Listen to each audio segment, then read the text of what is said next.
video गर्छ होला डर लाग्यो भिडियो नगर्नु पेपरमा गएर रङ गयो किनभने कतिवटा त्यो हिस्टोरिकल याद छैन त्यति कि अन्त अब हामी त एउटा जस्ट एउटा जब्स गर्ने मात्र प्रोफेसनल मात्र हिस्ट्री यसको बारेमा केही त्यति साह्रो थाहा छैन तर एक्ज्याक्टली भनौँ भने चाहिँ अब जस्तै किङ वीरेन्द्र जुन चाहिँ हाम्रो आफू राजा हुनुहुन्थ्यो उहाँ चाहिँ दार्जिलिङमा नै उहाँको स्टडी भएकोले गर्दा पढ्नु भएकोले गर्दा मैले दार्जिलिङको त्यो गार्डनहरू हेरेर त्यहाँको इकोनोमिक ब्याकबोनहरू चाहिँ अब यहाँको चाहिँ टी गार्डन रहेछ जसले चाहिँ मान्छेलाई धेरै इम्प्लोइमेन्ट दिन सक्दो रहेछ भन्ने विषयले प्लस साथमा फरेन एक्सचेन्जबाट आउने त्यो देख्नु सम्भव देख्नु भएकोले गर्दा चाहिँ यो उयोसँग नै तपाईँको युकेको एडमा गरेर उहाँहरूसँग चाहिँ मिलेर स्थापना गर्नुभएको हो नि त यो फ्याक्ट्री र चिया चाहिँ उहाँले चाहिँ त्यो भ्यू लिएर चाहिँ जुन चाहिँ अब मेजर तपाईँको फरेन रेभेन्यू एक्सचेन्ज गर्छ हो त्यसले गर्दा चाहिँ यो सुरु गरेर गर्नुभएको चिन्ताको समयमा यो जङ्गलै भएकोले गर्दा धेरै अगाडि आजभन्दा धेरै यो तपाईँको 200 हेक्टर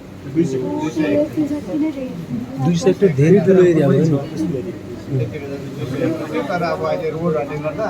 काटिएर करिब 10-12 हेक्टर त रोडले गयो र अहिले हामी 187 हेक्टर चाहिँ अन्डर टी चाहिँ लिन्छौँ बाँकी चाहिँ यो जो रोड थियो त्यो रोड सानो थियो यो हामी हेर्दा हेर्दा नै यो ठुलो भयो एक्सटेन्ड भएर गएर ठुलो भएर गयो प्लस गाउँतिर पनि रोडहरू गएकोले गर्दा धेरै टी बुसेस एरियाहरू काटियो त्यो अहिले धेरै कम्ती भएको छ र यहाँ टी बुसको जति पनि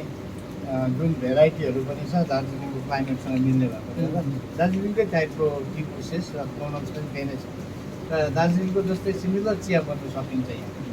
फ्याक्ट्रीमा त्यति बेला चाहिँ उहाँले सुरु गर्नुभएको मेसिन पनि त्यति बेलाकै हो मेसिन त्यति बेला नै हो कतिवटा मेसिनहरू हामीले बिचबिचमा यो चेन्ज हुँदै गयो किनभने त्यति बेला पहिला चाहिँ गार्डन त उहाँहरूले बनाउनु भयो दार्जिलिङ टाइपमा तर म्यानुफ्याक्चरिङ गर्ने मान्छे चाहिँ उहाँको चाहिँ कन्सेप्ट सिटिसीको कन्सेप्ट भएकोले गर्दा यसलाई कति समय चाहिँ सिटिसीकै मेसिन्सहरू थिएछ र सेटअपहरू यो कतिवटा सिटिसीकै छ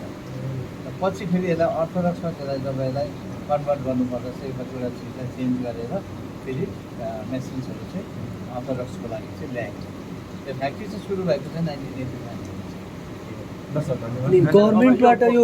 प्राइभेटमा कति बेला गयो त्यो बारेमा पनि अलिक भन्नु यो चाहिँ 20 इयर्स ब्याक यो त 50 इयर्सको लागि चाहिँ प्राइभेट उहाँहरू लिजमा छ लिजमा 65% चाहिँ उहाँको छ हाम्रो यहाँ कम्पनीको 35% चाहिँ गभर्मेन्टकै छ ए पार्टनरसिपमा उहाँको छ